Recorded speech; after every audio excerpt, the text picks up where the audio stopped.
त्याला, बाबा माझी नवीन आई खरं बोलते आणि माझी जी आई होती ना धक्के, ती खूप खोट्यारडी होती.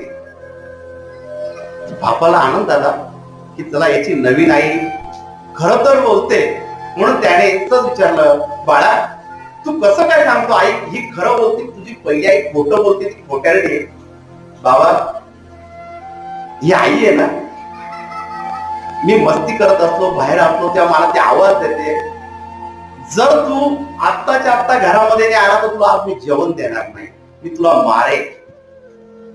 आणि जर मी लेट गेलो तर त्या दिवशी मला जेवण देते की खरंच मारते की खरं बोलते. माझी पहिली आई होती ती मला बोलायची जास्त मस्त्या करू नको नाही तर तुला मारेल, आज जेवायला देणार नाही. पण मी किती मस्त्या केल्या आणि किती घरामध्ये लेट गेलो वेळेवर नाही गेलो तरी ती मला प्रेमाने घास घालवायची, ती खोटं